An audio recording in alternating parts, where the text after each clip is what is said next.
This is a Musclecat Media production.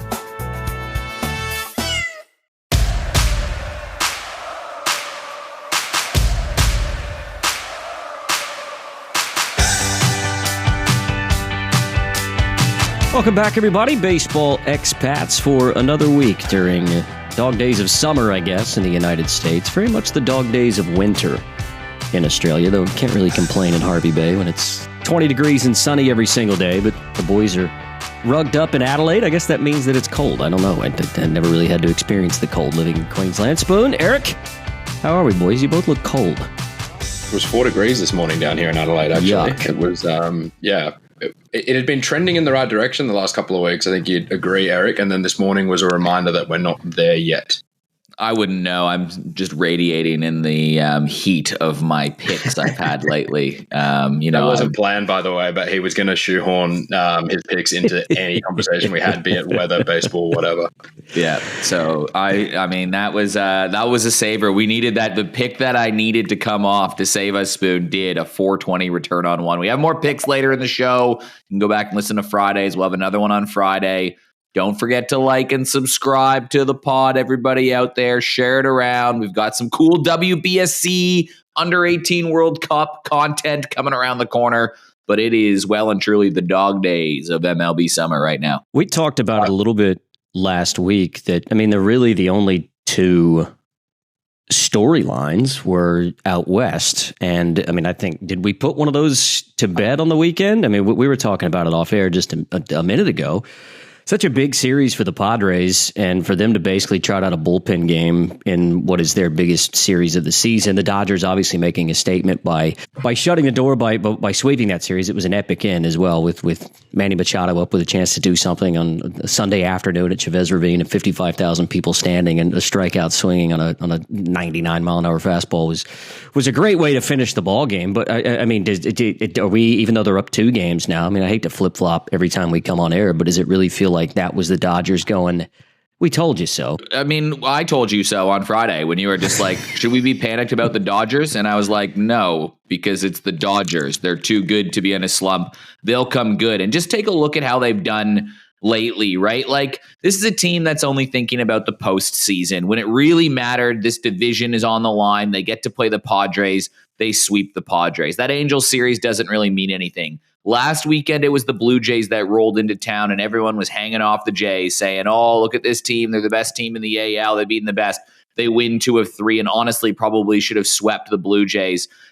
Earlier in the year, at the end of July, the Reds were hot coming into a series with the Dodgers, and everyone was like, oh, the Reds are going to make a statement against the Dodgers, and the Dodgers win 2 of 3 of that series as well. So, I mean, they were swept by the Brewers. They were swept by the Angels somewhere in there. But every time the Dodgers this year have needed to win a series and kind of restate who we are, the LA Dodgers, and that was at the start of the year, and that's in the middle of it now, they've kind of responded to it. So the Dodgers are going to be judged on how they go in the first week of October and then the second week of October. And after that, they're going to be in the dance. It doesn't really matter where they fill. I don't think my opinion's changed anything more or less of the Dodgers. They still are evil, and they're still good, and they're still probably going to win the World Series. I think probably the scary part of all of that is who's coming back. So just looking at most innings pitched this year for the Dodgers, do you guys want to guess who's pitched the most innings for the Dodgers this year? Yoshi? Kershaw, yeah. So he's amazing, man. He's pitched 77 innings, which is just crazy. I think what's terrifying... Sorry, you're right. Yamamoto has 126. Then Kershaw 77 is the second most. Like, they've got guys who are now starting to come back and make an impact in their rotation, like Snell and Glasnow, who have kind of spent a lot of time on the IL. But obviously the most terrifying part of all of that for baseball fans or baseball playoff hopefuls is Ohtani threw 80 pitches in that start against the Angels. He's nearly stretched out. He's nearly ready to be a 5-6 inning starter. And that all of a sudden looks like a terrifying rotation compared to the lineup of kind of, rookies and AAA guys fighting for a roster spot that they had rolling out earlier in the year.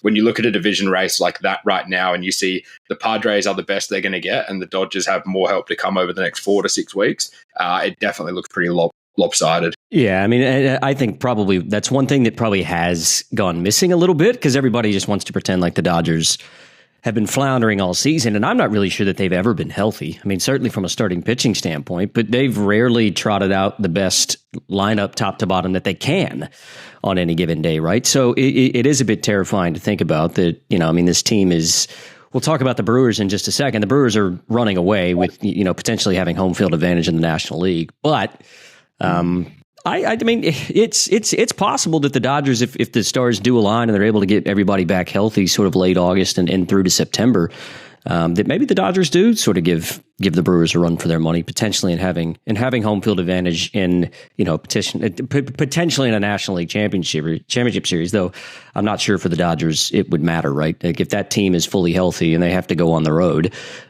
say to maybe win a Game 6 potentially to get into the World Series, you're probably going to back them to do so. The Dodgers have the easiest schedule the rest of the way home, by the way, in terms of winning percentage. Same with San Diego. They're kind of second, then the Cubs. So I would kind of, keep an eye on that. The Dodgers have a pretty good opportunity. On another theme of teams coming through here, how about the Kansas City Royals? Like, they get a sweep over the weekend. They get to play the Rangers this weekend. And this is kind of a series, or this week rather, and this series is kind of who wants to be in contention for a wild card spot. You lose this series, you're kind of done in that category, right? Yeah. But the Royals have been quietly getting better and better. They're now 2 games over 500. They took care of business against the White Sox. They only allowed 5 runs. The Rangers aren't playing great. If they can take 3 of 4 versus the Rangers, then they've got the White Sox again next week. They've got the Angels the week after that. And then they've got the Guardians, a chance to mow them down. And there's a runway here, especially considering they end with their last 6 games of the year against the Angels and the Athletics.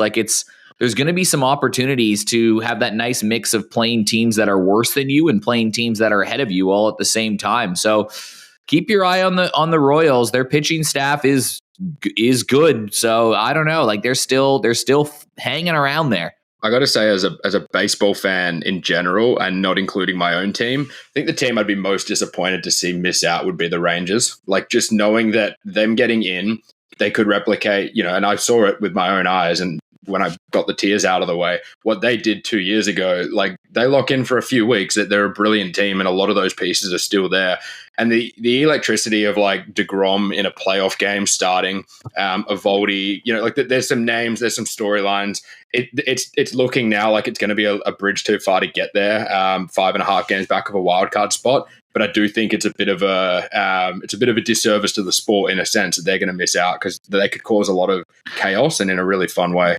I will say, though, they did get trounced on the Saturday game versus the Blue Jays, and listening to the Rangers post-game show and some of the interviews after, they were kind of all, it was that was the moment where they were just all right, this can't carry on anymore. We need to start winning. And the general consensus was we need to see a big response on Sunday. And they did. They beat the Jays 10-4. They kind of dominated the whole game. It's interesting, right? I mean, they got the Royals, the Guardians this week. If they can have a good week, make ground on the Guardians, they've got a week where they play the Angels, then the Athletics, then the Diamondbacks, right? So they have a string of games here against teams that should be worse than them on the standings about the next 15. If they can go 11-4, 10-5, the Rangers are right back in the mix of it. And the Guardians are the big one. They get to play them 7 times down the stretch. They also get the Astros a couple of times. So I don't know, man. The Rangers, this is their biggest 10 days of the season for the Rangers coming up. I'm going to pivot now and go for the other 2023 World Series team. Maybe that's what I should have been doing all along. Oh, yeah. And the Rockies swept the Diamondbacks. No, we won Game 1. Let the record state. Feels like a sweep. Let that be a lesson for you all. Nobody beats the D-backs 4 times in a row. The Rockies have equaled their win total of all of April and May in the last week against the Cardinals and D-backs. So they got some dudes hitting 300. The lineup's good. The pitching's just atrocious. Yeah, it's been terrible to watch as an opponent of the Colorado Rockies for the last few weeks. Look, from the NL West to the NL wild card, or from the NL wild card or the AL wild card race. I'll get to the right eventually. From the AL wild card race to the AL West, which has, as you talked about, sort of 3 teams that are all vying for a wild card spot or the American League West title. Just the news over the weekend that Josh Hader potentially out for, certainly probably the rest of the regular season. They say that maybe potentially he could come back for the postseason. Look, I don't know what a shoulder capsule is, but a sprain in the shoulder capsule doesn't sound like good news. So, Spoon, when we talked, maybe it was last week, we're obviously higher on the Mariners potentially having the ability to win that division instead of the Padres. It's still it's a 1 game difference between maybe 1.5 game difference now between Houston and Seattle over the weekend. Does that intensify that position? I mean, Hader's been one of the best. He's been great at the back end of the bullpen for Houston. Does it feel like maybe even more so advantage Mariners after that news? I think so. Just given the Astros have had enough issues with the starting end of their pitching. They've got 3 or 4 starters on the IL right now. Christian Javier made his first start back, I think, last week. McCullers is on the IL. It's kind of been Hunter Brown and Valdez, and then we're in trouble the rest of the way, which has amplified the importance of the back end of the bullpen being strong. And they've got Souza, Abreu, and then Hader, but I mean, I've seen it happen to the D-backs this year when all of a sudden you're asking your setup guy to be a closer and your middle relief guy to be a setup guy, and then you're asking for that to happen again. It kind of spirals out of control really quickly, and it's just one of those quirky things where I think Abreu's ERA in the 8th inning is sub 2, but his ERA in the 9th inning is above 5. Some pitchers just can't, go out there and get 3 outs in a different inning in a different leverage situation. So, yeah, I mean, I like what Houston did at the deadline, but I'm definitely all in on the Mariners as far as that division. And it probably is the best division race in baseball for between here and the rest of the season. I think we can probably all agree on that now. And just, I think we would be remiss. I mentioned it there just a moment ago, but I mean, the Milwaukee Brewers are playing outrageous baseball. 14 in a row. They dropped one today to drop that streak. It's a franchise best. I was just going through their roster construction. I know we've sort of touched on it time and time again because they're not an overly sexy team, right? I mean, Christian Yelich obviously is their highest paid player and is inexplicably on contract through to 2029. Do you want to take a stab at who the Brewers' second highest paid player is? Contreras? Woodruff? It's Jordan Montgomery, and he's making $22.5 million. Hasn't played this season. We had to attach some players to get rid of him. He was a D-back. He's been on the IL all year. He's a salary dump, so he shouldn't really count. They've actually only got 3 players this year making north of $10 million. Rhys Hoskins is the other one. He's making $18 million. When you compare that to the Dodgers, say a team that, the Brewers are 7 games better than they are at the moment, or 7 wins better than they are at the moment. The Dodgers have 11 players with a higher salary than the second highest paid player on the Brewers.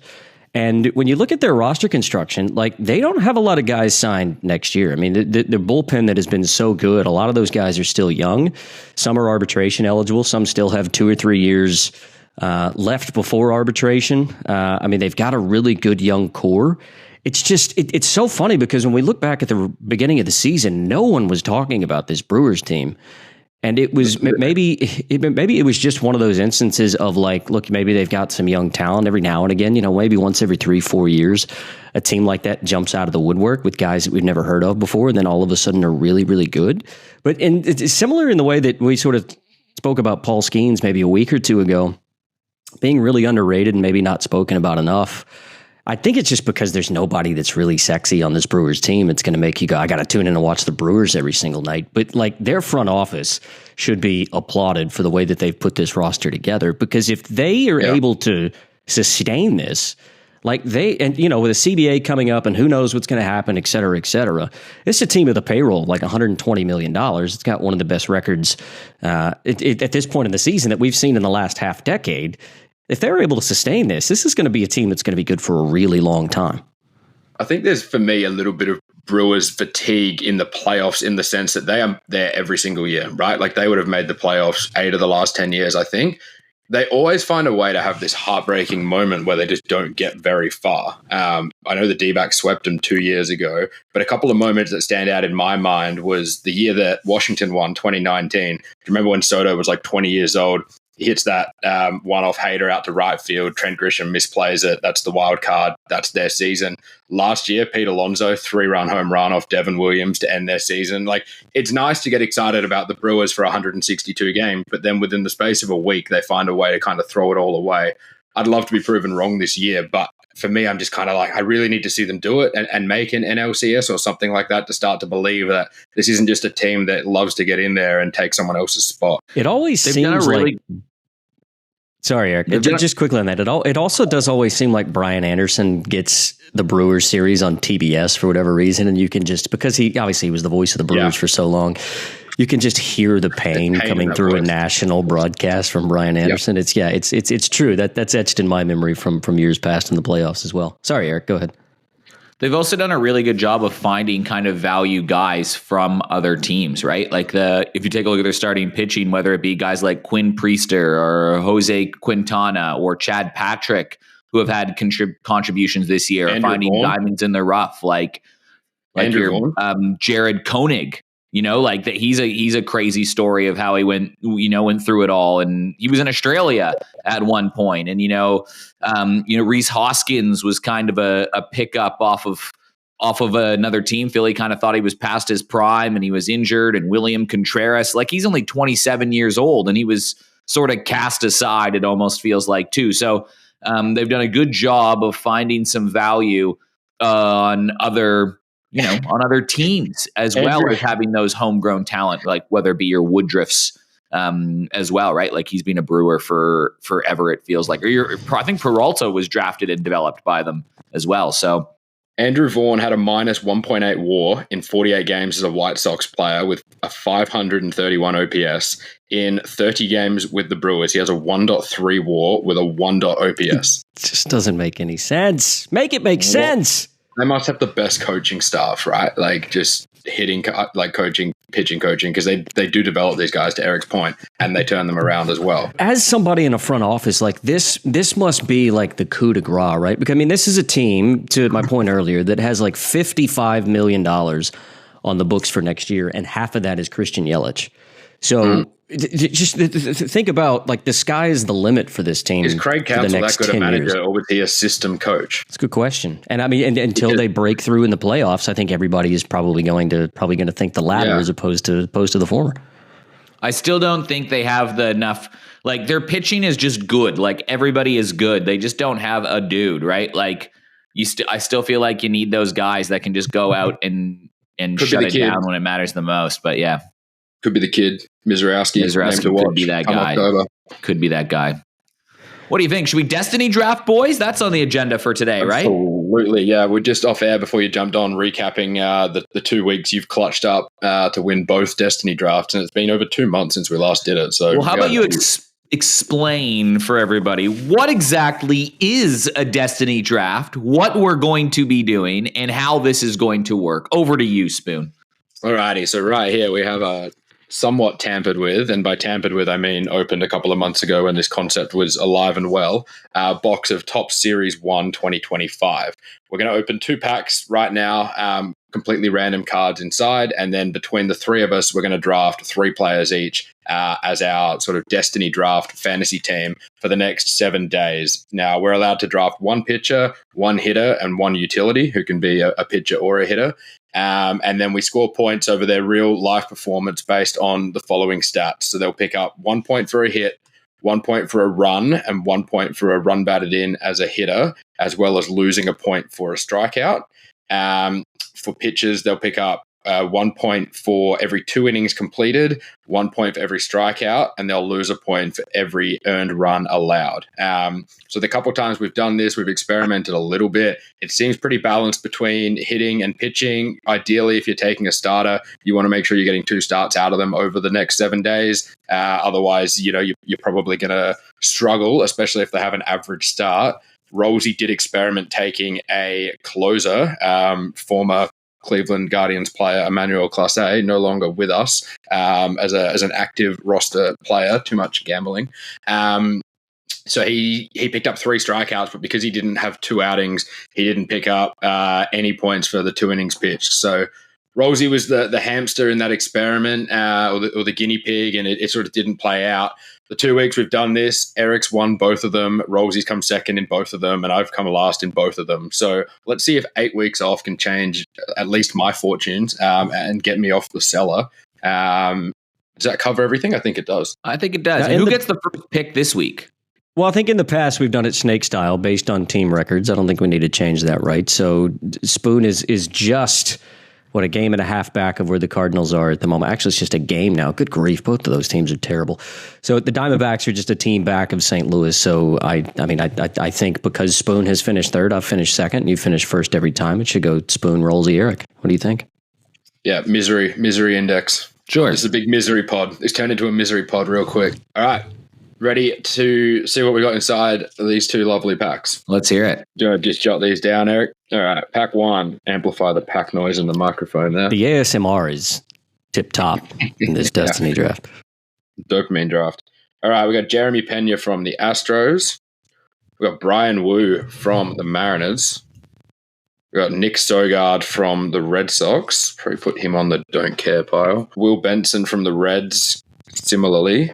Spencer Steer from the Reds, Brandon Marsh from the Phillies, Aniel Martinez from the Guardians, John Gray from the Rangers, the Fishman himself, Mike Trout from the Angels, Bobby Witt Jr. from the Royals, a really shiny looking Marcus Stroman card from the Yankees. Probably don't want that one. Probably don't. Luis Robert Jr. from the White Sox, Nico Cavadis from the Angels, and Logan O'Hoppe from the Angels. So my guy. Good mix of star power there and rookies. Not a heap by way of starting pitching, though. I mean, outside of Stroman, John Gray's out of the bullpen now. I think it's just Brian Wu, which does make him an appealing target after pack 1. Get stuck into pack 2, and let's see if we can balance it out a little bit more. Brady Singer from the Royals, Mason Wynn, Rollsy's guy, from the Cardinals, Grant McRae, rookie from the Giants. Not sure if he's played this year. Andrew Benintendi from the White Sox. Michael McGreevy, another Rollsy's guy. This is a Cardinals pack. Paul Blackburn from the Mets. Tyro Estrada from the Giants. Tyler Phillips from the Phillies. Paul Skeens from the Pirates. Okay. Wow. He's starting twice this week, too. Yeah. Oh, Connor no. Norby from the Fish. Encarnacion Strand, CES from the Reds. Brooks Lee from the Twins. Jonathan India from the Reds. And Andrew McCutcheon from the Pirates. Right. That makes things very interesting. That does make things interesting. Spoon, we know who you're going 1 overall. Yeah, that's kind of like the Christian McCaffrey 2023 no-brainer 1.1 now, right? I'm not going to take my 60 seconds. I'll respect both of your time much more than that. Given the lack of pitching here, got to go with Paul Skeens. Makes the start tomorrow. Should get 2 starts for the week. This needs to turn my fortunes around in a hurry, please. What you Yeah, get and tomorrow? I think gain on him. I think similarly. I think he did his last start or the start ago is when he actually got lit up in the first inning for like the first time in his career. So hopefully for your sake that doesn't happen this time. I look much less sexy pick, but for the same reasons, I think I've got to go with McGreevy. He gets the start in game 2 of that Marlins series, so should pitch on Tuesday U.S. time and on Sunday. So he should get 2 starts. So I will take the guy that I've been barracking to be a regular part of the rotation all season. So I'm putting my money where my proverbial mouth is with Michael McGreevy. I cannot believe what I just heard from you, Rollsy. What's that? Didn't want to take a 3-time MVP. You didn't want to take a guy like Bobby Witt Jr. Like you didn't want a piece of any of those guys. I think McGreevy would have still been on the board round 3, right? McGreevy would have been on the board. I was going to take Brian Wu if you were going to take Bobby Witt Jr. I literally wrote down Brian Wu as my pitcher that I wanted, and I'm going to get him in round 3. And now I get 2 picks in a row, and sitting on the board is Bobby Witt Jr. So I'm going to take Witt Jr. as, an obvious choice as my first one. And I don't know, like if someone offers you Mike Trout, I don't know how you can say no to that. I know some guys are hot in there, but I'm going to go with Mike Trout and Bobby Witt Jr. Rollsy might jump you now, though, and take Wu on the way back. Yeah, he could. He could take another one, and then I'll just have to go with a crappy pitcher on the back end, but that's okay. So you've got Trout. that was my thought. Well, that was he's taking Trout and Witt. That was my thought process, though, is because, the one time that I nearly won this, I took Sonny Gray, which He just had 2 really lengthy outings with high strikeout numbers, and that's something that McGreevy can do, right? So if you get one really good start out of a starting pitcher, it can be an entire week's worth from a hitter. So that's just that's what I'm banking on. You get 2 bites at the cherry. So knowing that, he'll go out and throw 4 innings and give up 7 earned runs, and I'll be in the negative. So look, that's the risk you take as part of Destiny. It's not that bad. You get used to it. All right. Who do I want? Well, we get a utility. Who's only going to start once? I guess that's the factor. Yeah.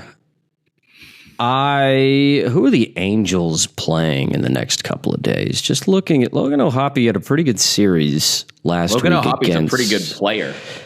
Yeah, pretty good series. They're playing the Reds early in the week. Who have they got on the weekend? Let's just have a little peek to see. They've got the Cubs at home.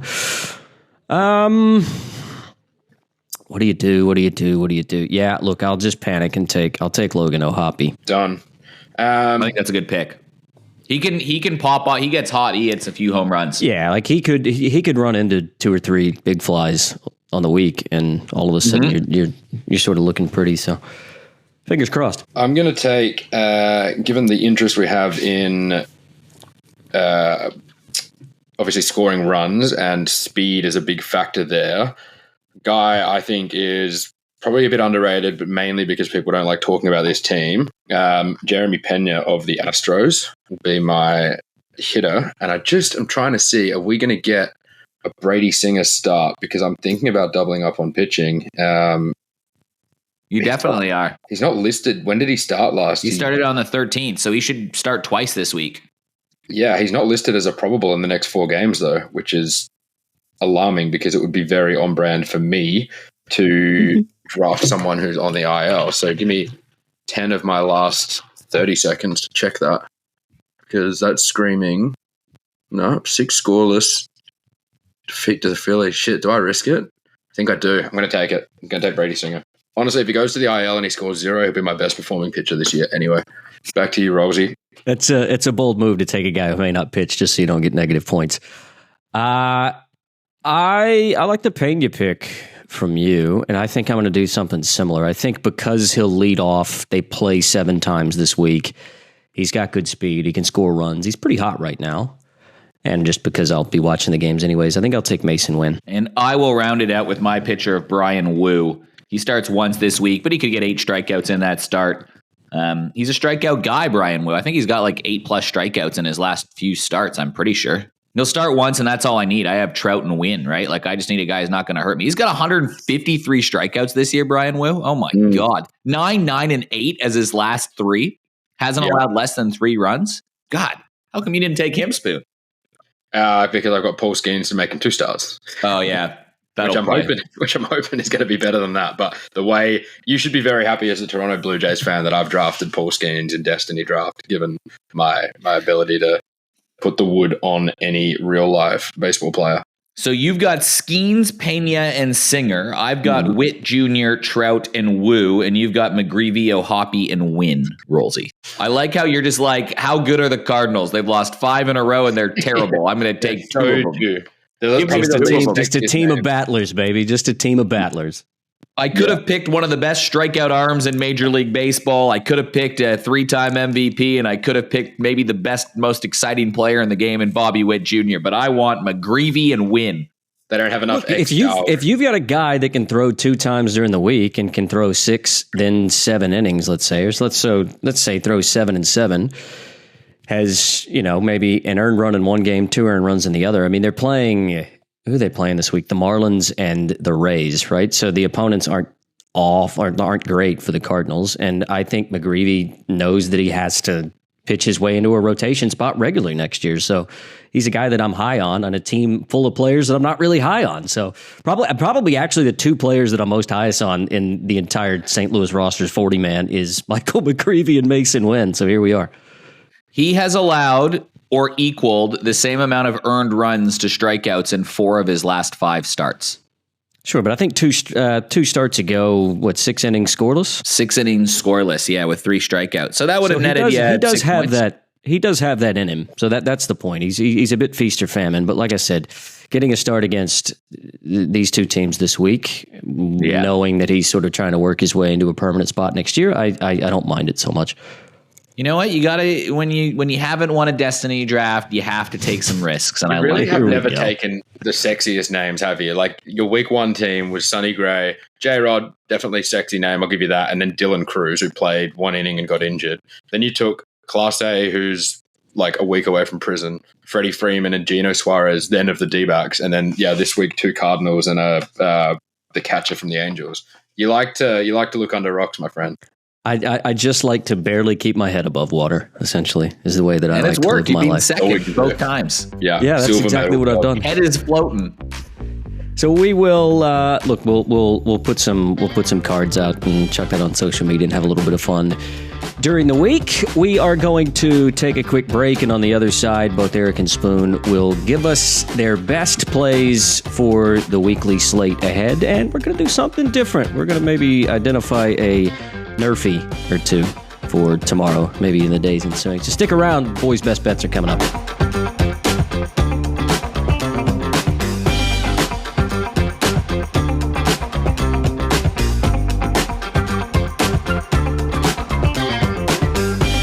Welcome back to Baseball Expats Best Bets time for Eric and Spoon. Eric, dude, I tell you what, like if Spoon's been going the wrong direction in like a single 10-minute span, you have done the exact opposite in the last couple of weeks. You have had just instances in games where it didn't look like things are going to go your way, and then at the snap of a finger, you're winning. You can't quit winning. We just did the Destiny draft. You've won both of those. The Blue Jays are flying high, and you just can't stop winning on your best bets. You're flying, my friend.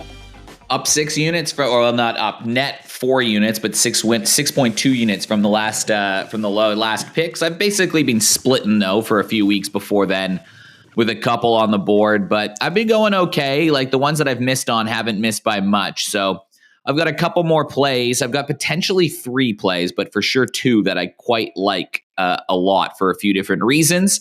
And I don't know. Do you want me to start us off, Spoon, or do we want to go? You just go first, and that way the savvy punters can just switch off the episode after you finish talking. It's better for everyone. All right, I'm going with another aggressive play. Now, last week I went in a Jays game versus the Rangers that DeGrom was starting in, and I said, let's hammer the over in the game, and it came off, but barely, and the Jays needed to win as well. I've got another play, but it's going the other direction. Tomorrow, the Toronto Blue Jays and Kevin Gausman, they get to play Paul Skeens and the Pittsburgh Pirates. The line is ridiculous. It is 7 runs. You don't see too many over-under lines at 7 runs. So I'm going to say under. There's going to be under 7 runs, and the Blue Jays are going to win. You couple that together, and you can get $4 for the Jays win and there to be under 7 runs. Now, why? Well, first off, Paul Skeens. He's not going to allow a lot of runs. He rarely ever does, right? Like he's got a 2.13 ERA at home. He allows 0.5 home runs per 9 innings. But the rest of the team sucks, man. Like the Pirates are last in scoring. They've scored fewer than 3.6 runs per game. Kevin Gausman is starting, and he's looked pretty good. He's allowed 3 earned runs or fewer in 13 of his last 15 starts. Gausman has been dynamite lately. So in that run of games, he outdueled and beat Skubal. He beat DeGrom, and he beat Rodon. Kevin Gausman, when they say, we need you to be our ace because you're going up against another team's ace, he has delivered. I can see this being a 2-1, 3-1, 3-0 game that the Jays win because Skeens will be good. Gausman will be good. Jays will be hanging around. They'll tag a couple runs on late, and they'll get it done. Now, also, by the way, there have been 7 runs or less 16 times in a game that Skeens has started this year. So the math says that line of 7 or less is probably too generous. They should have gone 6.5, to be totally honest. I guess people would have been jumping on the overs. So I'm going to go the Toronto Blue Jays to win. I like Kevin Gausman. I like Paul Skeens. I don't like there to be a lot of runs. Jays win 3-1. I was just rubbing my eyes in disbelief that the Jays are underdog in that game tomorrow. That feels like outrageously disrespectful. Like, I understand that Skeens is starting. Skeens has been starting all year, and they're losing more than 50% of their games against anyone, let alone one of the best and hottest teams in baseball right now. I think that's going to be one I potentially have a little bit of a go at, because $1.92 for the Jays, not just with anyone on the mound either, it's been their ace and most consistent pitcher for the last 3 years. That just seems wrong to me. The over-under, it's you go one of two ways, right? It's 2-1, like you said, or the Jays just catch him on one inning and put up 5 or 6, and you don't have a lot of wiggle room with a total like that. But who am I to doubt your crystal ball ability with the Toronto Blue Jays recently? I will stay right away from that and just say that I love the first half, and I'll trust you on the second half. It's good value, man. 4s is tempting. That's what's made me want to make that play. My second pick, though, I'm looking at another AL East matchup with the Baltimore Orioles and the Boston Red Sox. So there was a couple plays I was looking at here for transparency. One of them was the under again, but I really didn't want to hitch my horse to betting on 2 unders, to be honest.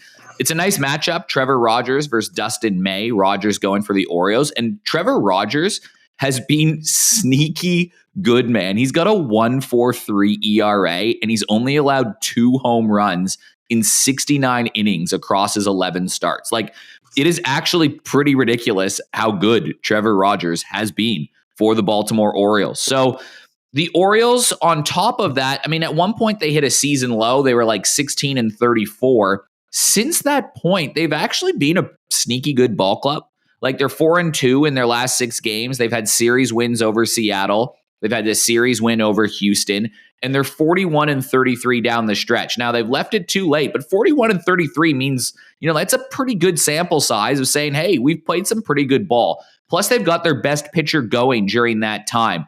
Now, you can get Rogers for 5 strikeouts plus and the Orioles to win at $275 when I checked a couple hours ago on Bet365.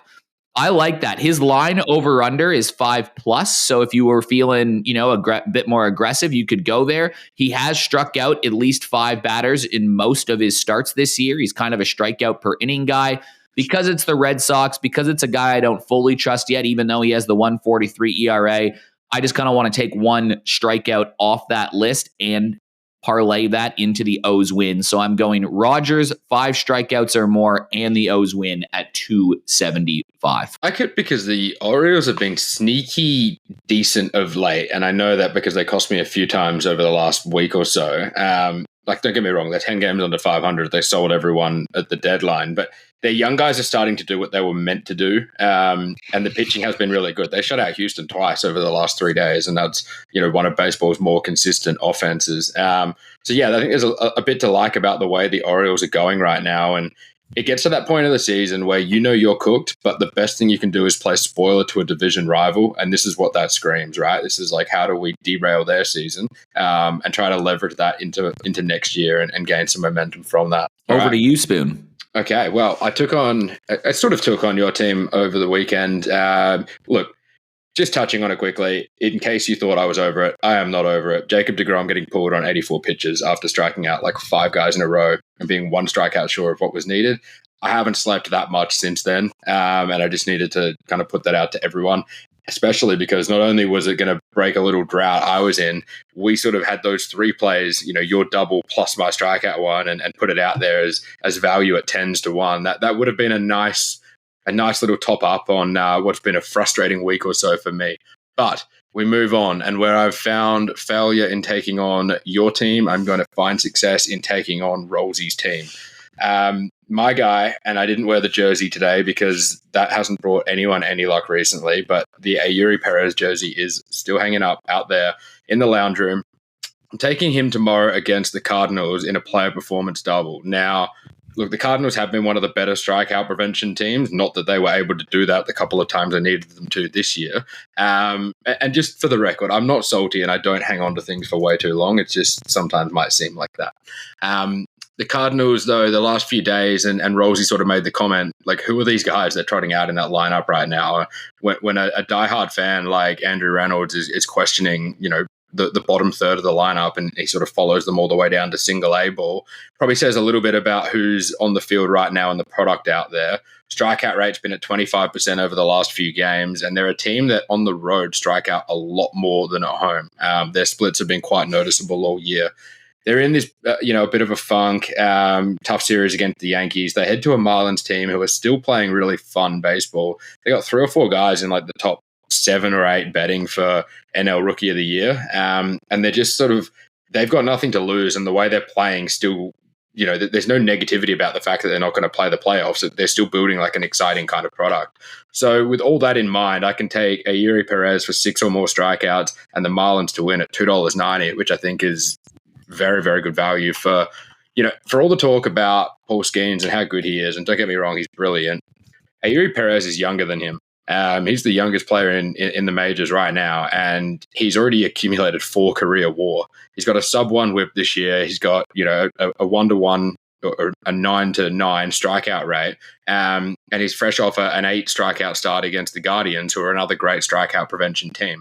A lot of reasons to like it, and at $2.90, it looks like just the play to get me back on my feet. Cardinals have lost 5 in a row. The other one I was wanted to flag for people out there is a potential avalanche watch. I wouldn't jump on the Cardinals tomorrow for exactly that reason. They're going against Perez, but if they lose their 6th straight game, Marlins aren't good enough, I think, to make it an 8-game losing streak for the Cardinals, and the Cardinals aren't that bad. So I'd be watching for as a little bit of a bonus play.